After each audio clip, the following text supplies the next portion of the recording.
warahmatullahi wabarakatuh.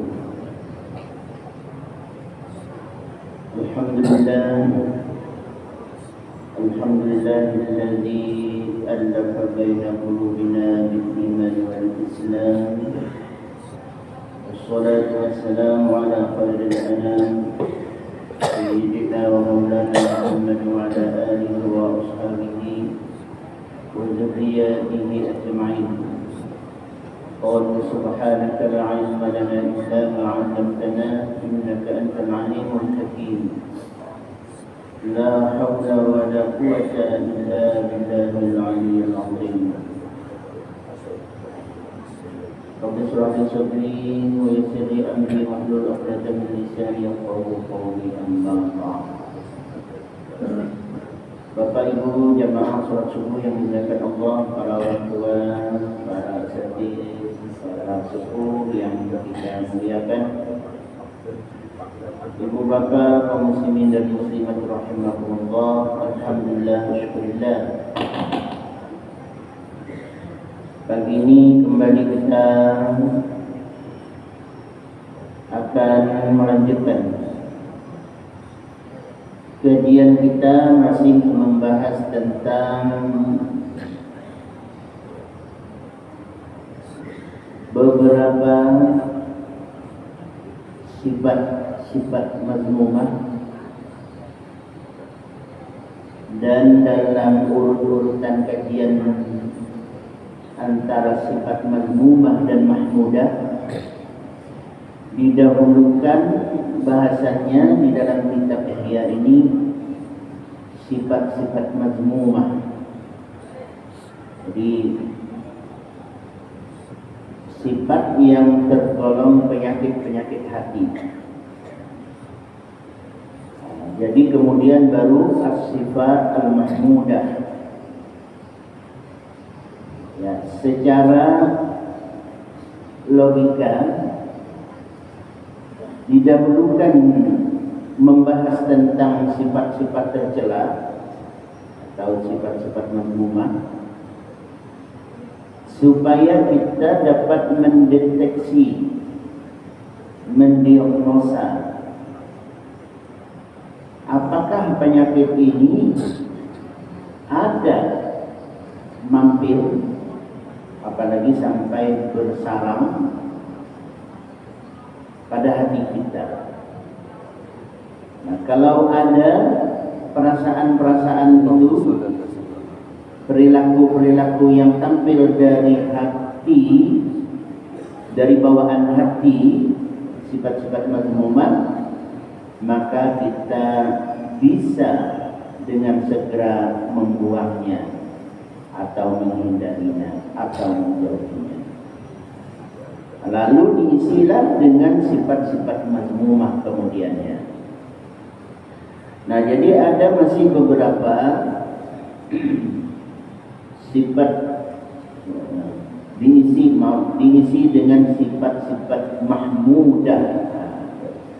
Jadi sifat-sifat mazmumah dihilangkan sedemikian rupa dalam diri kita karena ini hati inilah yang membawa kepada fisik. Ala inna fil jasadi mudghah idza saluhat saluhal jasadu kullu wa idza fasadatil jasadu kullu. Di dalam hati ketahuilah, di dalam diri ketahuilah bahwa ada mudghah. Mudghah ini gumpalan darah bahasa kitanya. Apabila ia baik, maka baiklah jasad seluruh tubuh kita, dan apabila rusak, maka rusak pula lah. Ala wahiyya ketahuilah, ala ketahuilah, wahiyya al-qalbu, dan itulah hati. Jadi al-qalbu ini hati dalam pengertian bukan bendawinya, bukan bagian dari fisiknya hati. Jadi kalau fisiknya di dalam tubuh kita ini ya memang ada benda itu, namanya hati, apalagi namanya itu ginjal, perut besar, ya apalagi macam-macam lah isinya di dalam tubuh kita nih. Tapi hati dalam pengertian maknawi atau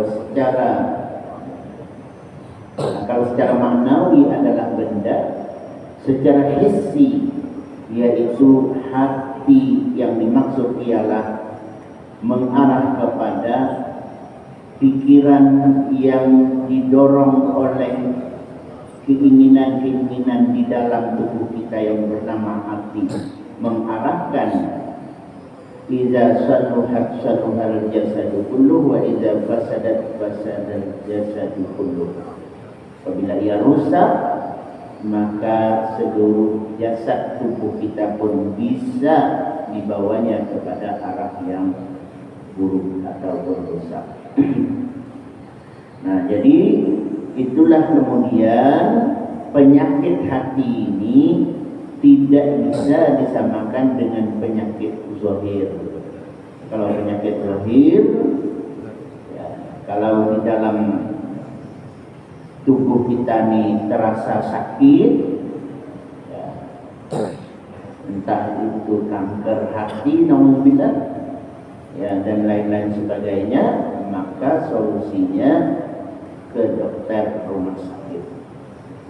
Tapi kalau penyakit hati yang kita bahas ini, nah tentu ini obatnya bukan di rumah sakit. Obatnya salah satunya ialah, nah kita deteksi di pengajian-pengajian seperti ini. Nah, maka sebelum kita lanjutkan kembali apa saja di antara penyakit hati itu kemudiannya, mari terlebih dahulu kita menghadiahkan bacaan surat Al-Fatihah di musannif hadzal kitab, kepada pengarang kitab ini, juga kepada guru-guru yang telah mendahului kita yang berjasa ilmunya, juga kepada kita bermanfaat, dan mudah-mudahan kita juga termasuk orang-orang yang mengambil manfaatnya serta mewariskan ilmu itu kepada kaum generasi berikutnya. Nah, hadhihi wa al-kulliyatus salihah ila hadratin Nabi Mustafa Rasulullah sallallahu alaihi wa alihi wasallam. Al-Fatihah. Bismillahirrahmanirrahim. Alhamdulillahirabbil alamin arrahmanir rahim maliki yaumiddin. Iyyaka na'budu wa iyyaka nasta'in. اهدنا الصراط المستقيم صراط الذين أنعمت عليهم غير المغضوب عليهم ولا الضالين.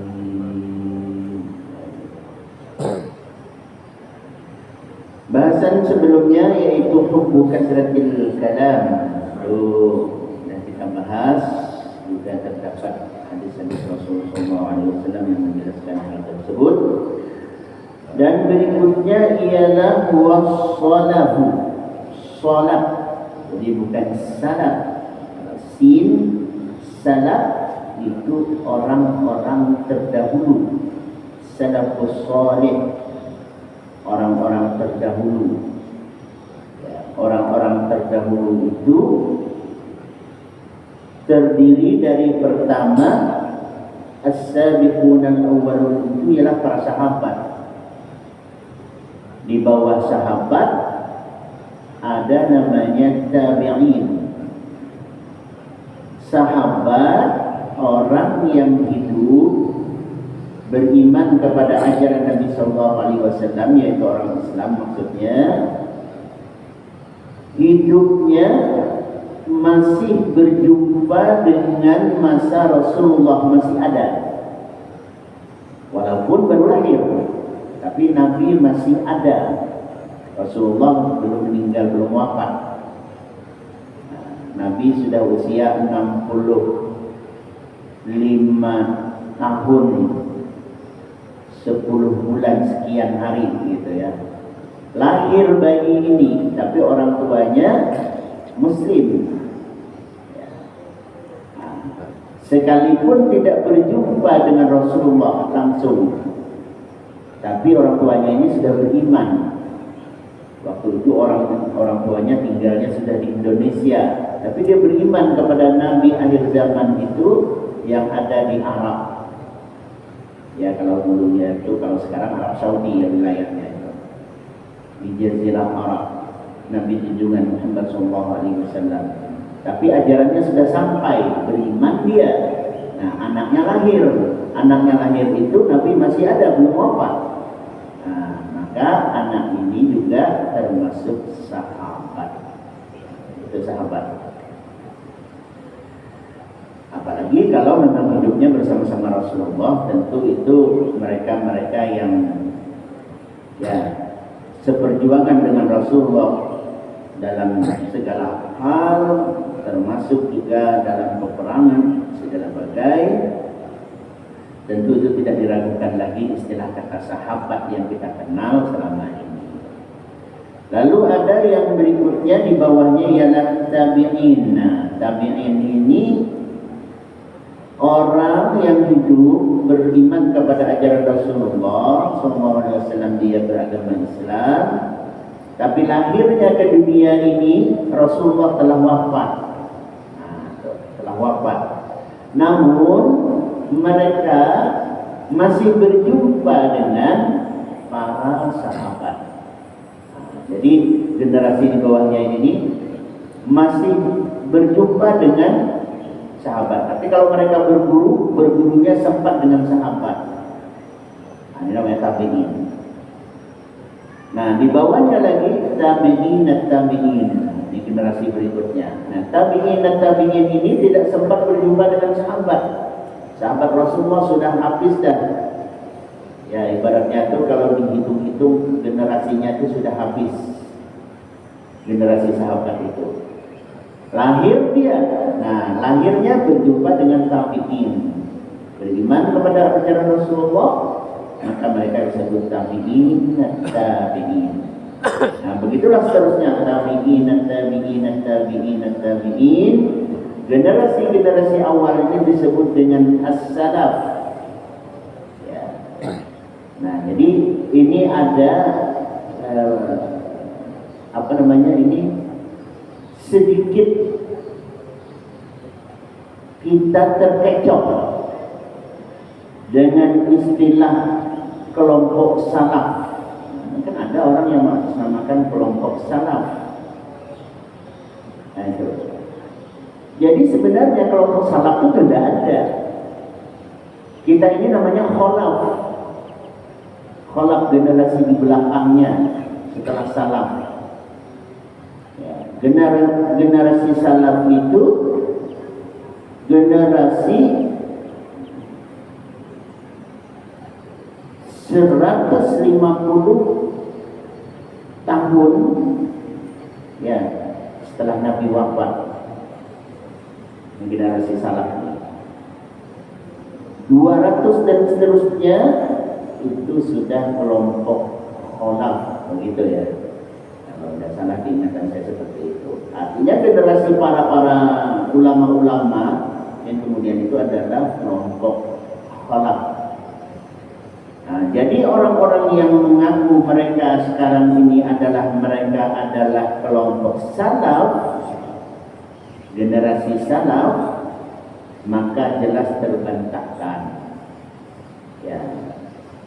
Kenapa? Karena mereka hidup satu zaman dengan kita hari ini, dan kita hari ini disebut sebagai kholaf. Jadi di belakang salaf namanya kholaf. Nah, jadi salafus saleh ini tabi'in sampai 200-an tahun berikutnya Nabi sudah tiada, maka mereka adalah kelompok-kelompok kholaf. Nah, seperti kita sekarang ini. Dan imam-imam yang diikuti Ya, tentu juga imam-imam khalaf. Nah, kelompok salaf ya termasuk al-madzhabul arba'ah, para imam-imam mazhab itu termasuk salafus saleh. Jadi kelompok-kelompok pendahulu. Jadi mereka bagian dari as-sabiqun al-awwalun lah kalau istilah bahasa yang gampangnya bagi kita. Nah, maka yang dibahas kita dalam kesempatan ini bukan salaf sin, tapi adalah shad. Nah, begitulah bahasa Arabnya. Bahasa Arab ini satu huruf saja berubah dalam pengucapan, sebenarnya berubah pula artinya. Nah, itu asal mulanya itu seperti itu. Oleh sebab itu kita dalam bacaan surat Al-Fatihah ya, dalam sholat apalagi itu menjadi rukun daripada sholat, itu betul-betul dijaga bacaan tersebut daripada kesalahan pengucapan, kecuali yang memang direkomendasi oleh para imam-imam qiraah. Panjang ceritanya lagi kalau ke sana itu. Ya. Nah, kalau kita tidak mengerti bacaan-bacaan qiraah sabah ini, ya maka kita ikuti saja yang qiraah yang kita bawa selama ini, yaitu dari Imam Asim ya, yang kita bawa. Jadi sebenarnya boleh dengan qiraat yang lain. Kalau ada imam umpama membaca bacaannya selain daripada qiraat yang kita baca selama ini, atau boleh saja, asalkan mereka yang memang mengetahui ilmunya tersebut. Nah, dalam bacaan-bacaan itu tuh, nah, itu bisa ada huruf ya yang berbeda, bahkan harakat sebagainya.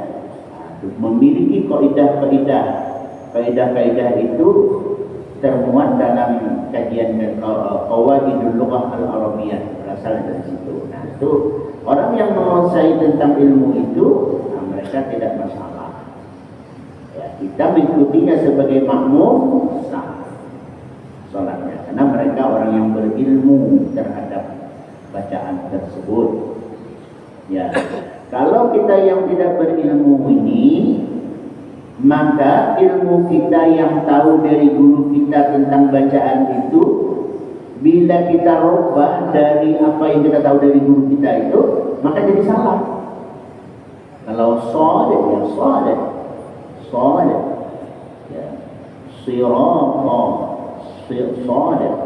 shad itu ya berada di sebelah kiri atau kanan gigi kita ini, samping ya, shad. Nah, maka berbeda dengan sin, itu gigi depan bagian apa yang tidak rapat, sin. Sirata kan gitu. Nah, jadi kalau tahunya kita qiraahnya itu, ya sudah, jangan diikuti lagi qiraah yang lain tanpa ilmu. Itu satu. Yang kedua, kalau kita memang tidak bisa menyebut huruf tersebut, shad itu tetap kita baca sin umpamanya, karena kemampuan lidah kita tidak bisa dipaksakan seperti orang yang fasih ya, menyebut huruf hijaiyah sesuai dengan makhraj dan sifatnya, kita tidak mampu itu. Nah, maka silahkan kita baca sebatas kita mampu tersebut, maka sah juga sholat kita, silahkan saja. Nah, tetapi kita belum bisa mengimami orang banyak. Nah, itu aja. Kecuali orang banyaknya itu sama dengan kita atau di bawah kita. Ya, 10 makmumnya Ke 10-10-nya pasenya dia lebih pasih, padahal itu sama, tidak bisa nyebut huruf sin, shad, dia cuma bisa sin saja. Sirotun, kawan-kawannya 10 lebih parah lagi umpamanya. Silakan ada imam. Tapi ada satu yang absaruhum lisanan, walaupun muda usianya, ilmunya tak seberapa, tapi dia fasih dalam bacaannya, maka dia adalah jadi imam sholat itu. Karena fasih itu adalah urutan pertama dalam imam sholat. Ilmu baru berikutnya, maksudnya ilmu pengetahuan yang lebih dari sebatas hanya ilmu pengetahuannya tentang ibadah. Ya, kalau ilmu pengetahuan tentang ibadah tentu idealnya semua paham. Tapi ada umpamanya nih, gurunya nih, kiainya, dengan tetel sederetan-tetelnya, kiai, tuan guru, berbagai. Tapi kepasihannya lebih fasih muridnya nih. Maka muridnya jadi imam. Tidak perlu ngotot, kecuali gurunya juga fasih gitu kan. Begitulah absahum lisanan. Jadi kalau memang tidak bisa menyebutkan hurufnya, ya sudah, sedesainnya aja udah. Siratal ladzina, siratal ladzina. Tidak bisa merubah zi itu kan. Itu tidak bisa dipaksa sama dengan orang lain kan. Walaupun ada kaidah rumus yang harus diikuti, tapi kemampuan lisan kita beda-beda. Jadi keluar dari kaidah yang kita bisa, keluar dari kaidah yang ditetapkan. Bagaimana ini? Ya sudah, itulah bisanya kita. Maka boleh. Ya, membawa orang lain boleh kalau yang di bawah itu ya memiliki kemampuan yang sama atau di bawahnya. Tapi kalau jamaahnya itu ada yang memiliki kemampuan pas dari kaidah itu, maka dia boleh menjadi imam dan mengimami orang lain. Walaupun di belakangnya itu ada orang yang lebih fasih umpamanya. Maka orang yang lebih fasih di belakang itu tuh sah jadi makmum sah. Asalkan si imamnya ini masuk kriteria ya tidak keluar dari kefasihan. Umpamanya ada qori internasional di belakang itu. Ya. Gimana ini qori internasional ini? Wah, saya jadi imam bisa tidak sah. Nah, sah saja, yang penting kriteria kita terpenuhi. Kalau mau mengutamakan, ya itu tadi kan absahum lisanan, silakan ya. Yang qori internasional itu suruh dia sesekali itu jadi imam kena tamu di sini gitu ya. Habis waktu lagi, belum terbahas, habis waktu lagi. Masih ada lagi sedikit ya. Nah, wassalafu ay salafus saksi ila an ibda'a ma fawqa qadrihi ujuban wa takabburan ala ghairi. Definisi aja dulu nih kesempatan ini. Apa itu salaf? Ialah salafus syakhsi ila an idda'a, di bahasanya nih. Idda'a yaitu mengaku, artinya ada pengakuan dari dia, ma fawqa qadrihi, di atas kemampuannya. Ini sholat nih. Mengaku yang diakuinya itu adalah sesuatu yang di atas kemampuannya. Artinya sebenarnya dia tidak mampu, cuman mengaku mampu. Atau sholat.